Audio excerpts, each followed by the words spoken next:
5 أدعية كان النبي صلى الله عليه وسلم يحافظ عليهم في الركوع، وممكن انت اول مرة تسمعهم في حياتك. و5 أدعية كان النبي يحافظ عليهم بعد القيام من الركوع، ممكن انت برضو الاول مرة تسمعهم في حياتك. اقولهم لك على عجالة بعد ما تصلي على سيدنا النبي صلى الله عليه وسلم.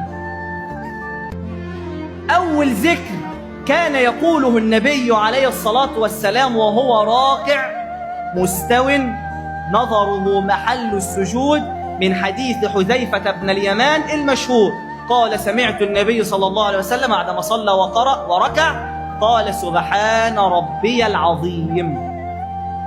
دي اللي احنا متعودين عليها واللي احنا كلنا ماشيين عليها، ذكر سهل بسيط جميل، سبحان ربي العظيم.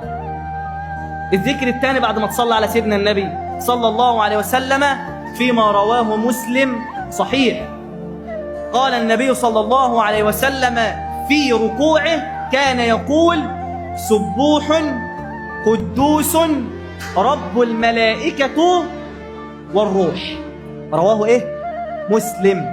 تسبيح وتقديس وتنزيه عن اي شيء يستحيل في حق الله سبحانه وتعالى. سبوح قدوس رب الملائكة والروح، رواه مسلم. رقم 3 بعد ما تصلى على سيدنا النبي صلى الله عليه وسلم، وذلك فيما رواه مسلم أيضا، كان النبي عليه الصلاة والسلام يقول في ركوعه: اللهم سبحانك اللهم ربنا وبحمدك اللهم اغفر لي. الدعاء ده جميل قوي يا جماعة، خلي بالك. سبحانك اللهم ربنا وبحمدك اللهم اغفر لي. سبحانك اللهم ربنا وبحمدك اللهم اغفر لي.